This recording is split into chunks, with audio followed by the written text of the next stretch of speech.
Hi friends, welcome to Rasool Samsar channel. Kuwaiti இண்டேஸ்ல முக்கிய செய்திகளை பார்ப்போம். அதுக்கு முன்னாடி என்னோட சேனல் லைக் பண்ணுங்க, சப்ஸ்கிரைப் பண்ணுங்க, ஷேர் பண்ணுங்க, மேலும் பெல் பட்டனை பிரஸ் பண்ணுங்க. குவைத் அரசாங்கத்தின் சஹேல் விண்ணப்பத்தின் மூலம் ஆன்லைனில் சேவையை மீண்டும் செயல்படுத்துவதற்கான தயாரிப்பில் குடிமை தகவல் பொது ஆணையம் வெளிநாட்டினருக்கான வசிப்பிட முகவரி மாற்றங்கள் தொடர்பான அதன் மின்னணு சேவைகளை தொடர்ந்து மேம்படுத்தி வருகிறது. அதிகாரப்பூர்வ சந்திப்பு முன்பதிவு தளம் வழியாக முன்கூட்டிய சந்திப்புகளை முன்பதிவு செய்ய தங்கள் குடியிருப்பு முகவரிகளை புதுப்பிக்க விரும்பும் வெளிநாட்டினரை பாசி ஊக்குவித்துள்ளதாக வட்டாரங்கள் தெரிவித்தன. இது விண்ணப்பதாரர் பாசி மையங்களுக்கு சென்று தங்கள் கோரிக்கைகளை நியமிக்கப்பட்ட ஊழியர்கள் நேரடியாக சமர்ப்பிக்க அனுமதிக்கிறது. சஹீல் செயலி மூலம் ஆன்லைன் முகவரி மாற்ற சேவை தற்காலிகமாக நிறுத்தப்பட்டது தற்போதைய கணினி மேம்பாடு காரணமாகும். இருப்பினும் அதிகாரப்பூர்வ வலைத்தளம் மற்றும் சஹீல் பயன்பாடு இரண்டின் மூலம் சேவையை விரைவில் மீண்டும் தொடங்க முயற்சிகள் நடந்து வருவதாக வட்டாரங்கள் உறுதிப்படுத்துகின்றன. தற்போது பாசி 4 சேவை மையங்களில் விண்ணப்பதாரர்களை பெற்று வருகிறது. பிரதான தலைமையகம் மாலை நேரங்களில் பிற்பகல் 3 மணி முதல் மாலை 7 மணி வரை செயல்படும். அதே வேளையில் ஜஹ்ரா மற்றும் அஹ்மதி கிளைகள் காலை 8 மணி முதல் பிற்பகல் 1 மணி வரை திறந்திருக்கும். லிபரேஷன் டவர் மையம் காலை மற்றும் மாலை நேரங்களில் விண்ணப்பதாரர்களுக்கு சேவை செய்கிறது. ஆன்லைன் முகவரி மாற்ற சேவை தற்காலிகமாக நிறுத்தப்பட்டதை தொடர்ந்து புதன் மற்றும் வியாழக்கிழமைகளில் மாலை நேரங்களில் பாசின் பிரதான கட்டிடத்திற்கு பார்வையாளர்களின் கணிசமான வருகை இருந்தது என்பது குறிப்பிடத்தக்கது. குவைத்தில் இஸ்லாமிய விவகார அமைச்சகம் சமீபத்தில் அங்கீகரிக்கப்பட்ட ஹஜ் ஏற்பாட்டாளர்களுக்கு லாட்டரி முறை மூலம் 1447 ஹிஜ்ரி ஹஜ் பருவத்திற்கான பதிவு நடைமுறைகள் குறித்து ஒரு சுற்றறிக்கையை வெளியிட்டது. இது யாத்ரீகர்களுக்கு சிறப்பாக சேவை செய்வதை நோக்கமாக கொண்ட தொடர்ச்சியான ஒத்துழைப்பின் ஒரு பகுதியாகும். மேலும் 1447 ஹிஜ்ரிக்கான முதல் கூட்டத்தின் போது உச்ச ஹஜ் மற்றும் உம்ரா குழுவின் முடிவின்படி ஹஜ் செய்ய விரும்பும் குவைத் மக்களுக்கான பதிவு சஹீல் விண்ணப்பத்தின் மூலம் இருக்கும் என்று சுற்றறிக்கை கூறுகிறது. லாட்டரி அடிப்படையிலான பதிவு அனைத்து விண்ணப்பதாரர்களும் படிப்படியாக பரிசோதிக்கப்படுவதையும் தேர்ந்தெடுக்கப்படும் வரை வரிசையில் தங்கள் தரவரிசையை பராமரிப்பதையும் உறுதி செய்கிறது. பொதுவான நிபந்தனைகள்: விண்ணப்பதாரர்கள் ஹஜ் செய்யாத குவைத் நாட்டினராக இருக்க வேண்டும். ஒரு குழுவிற்கு அதிகபட்சம் 5 உறவினர்கள் அனுமதிக்கப்படுவார்கள். பெண்கள் ஒரு மஹ்ரம் முன்பு ஹஜ் செய்திருக்கலாம் மற்றும் ஒரு உள்ளூர் உறவினரை சேர்க்கலாம். விண்ணப்பதாரர்கள் பதிவு காலத்தில் தங்கள் ஹஜ் செய்திகளை மாற்றலாம் அல்லது மீண்டும் திட்டமிடலாம். திரும்ப பெற முடியாத கட்டணமாக 10 தினார் செலுத்தலாம். உறுதிப்படுத்தப்பட்டவுடன் ஆரம்ப கட்டணம் 1500 குவைத் தினார் செலுத்த வேண்டும். காலக்கெடுவிற்குள் பணம் செலுத்தப்பட்டவிடால் விண்ணப்பம் ரத்து செய்யப்படும். தேர்ந்தெடுக்கப்பட்ட யாத்ரீகர்கள் ஹஜ் சேரவன்களில் பதிவு செய்யப்படுவார்கள். ஜனவரி 15, 2026க்கு முன்பு அவர்கள் ஒருமுறை மற்றொரு கேரனுக்கு மாற அனுமதிக்கப்படுவார்கள். காலியான இடங்கள் லாட்டரி வரிசையில் அடுத்த வேட்பாளர்களால் நிறுவப்படும். தேர்வுக்கு பிறகு வேட்பாளர்கள் 1500 குவைத் தினார் கட்டணத்தை முடிக்க 3 நாட்கள் அவகாசம் வழங்கப்படும். ஜனவரி 18, 2026க்கு முன்பு ரத்து செய்யப்பட்டால் முழு பணத்தை திரும்ப பெற முடியும். எனவே இந்த தேதிக்கு பிறகு பணத்தை திரும்ப பெற முடியாது.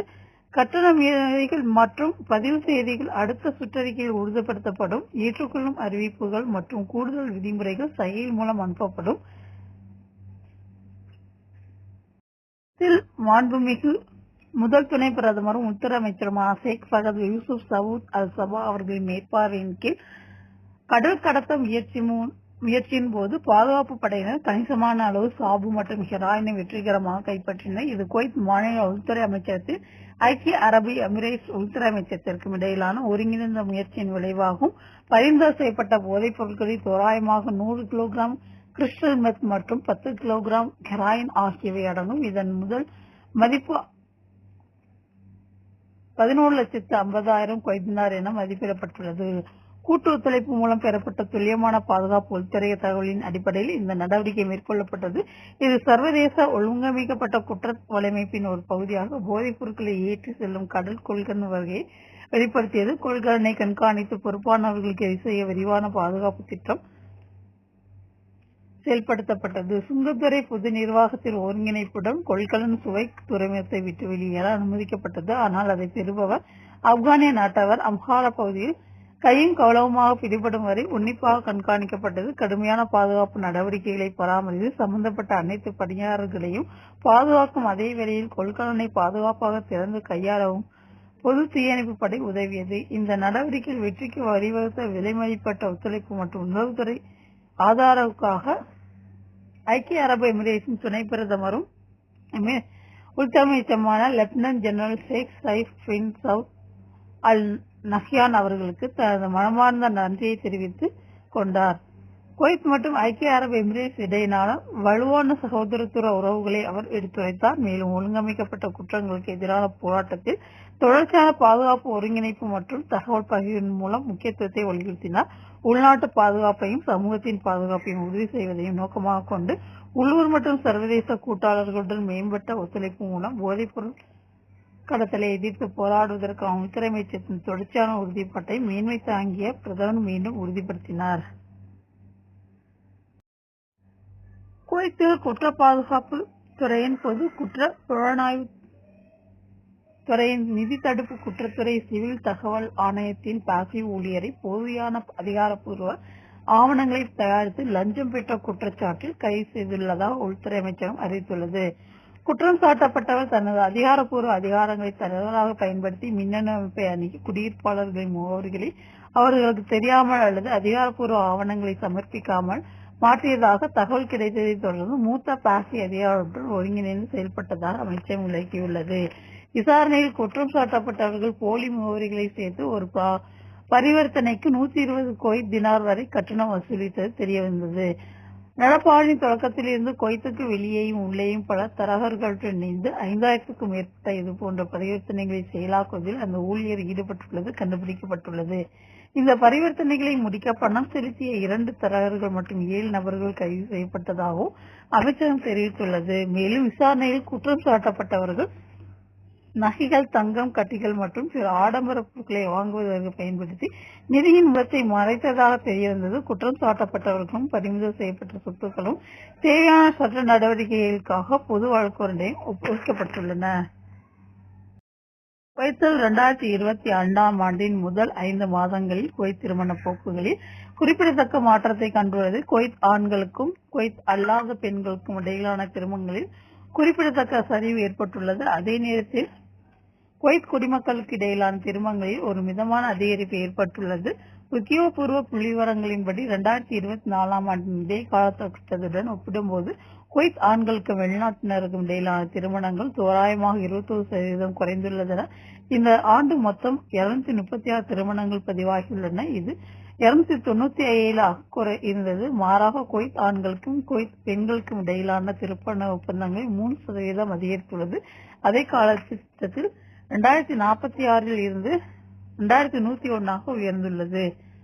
பெரும்பாலான பிரிவுகளில் பல்வேறு நாடுகளைச் சேர்ந்த திருமணங்களின் எண்ணிக்கை சரிவு ஏற்பட்டுள்ளது. வளைகுடா பெண்களுடனான திருமணங்கள் கடந்த ஆண்டு 96 இருந்த நிலையில் 75 குறைந்துள்ளது. குறிப்பிடப்படாத தேசிய இனத்தைச் சேர்ந்த பெண்களுடனான திருமணங்கள் 51 இருந்தது 33 குறைந்துள்ளது. ஆசிய பெண்களுடனான குவைத் திருமணங்கள் பாதியாக குறைந்தது 36 இருந்து 16 குறைந்துள்ளது. அதே நேரத்தில் ஐரோப்பிய பெண்களுடனான திருமணங்கள் 10 இருந்து 6 குறைந்துள்ளது. 2024 4 திருமணங்கள் ஒப்பிடும்போது 2025 குவைத் ஆணுக்கும்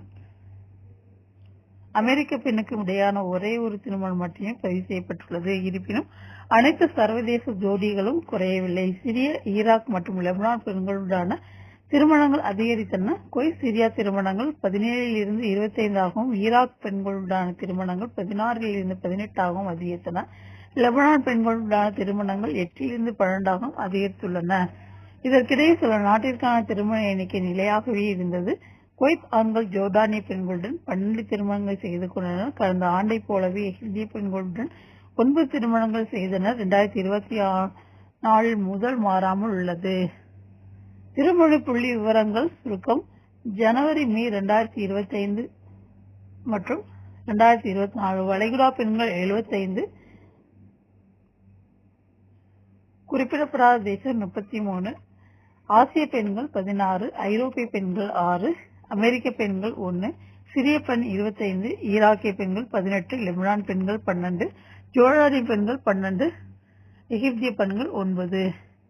எல்லை தாண்டிய தொழிற்சங்கங்களில் மாறிவரும் இயக்கவியலுடான உள்ளூர் குடிமக்களுடைய திருமணங்களுக்கு அதிகரித்து வரும் விருப்பம் தளவுகளால் எடுத்துக்காட்டப்பட்டுள்ளது. குவைத்தின் இன்றைய சில முக்கிய செய்திகளை பார்த்தோம். உங்கள் அனைவரின் நல்லாதருடன் இனிய பேச்சு தொடர் அடுத்த தகவலில் சந்திப்போம் என கூறி விடைபெறுவது உங்கள் ரசூல் அன்சார். நன்றி, வணக்கம்.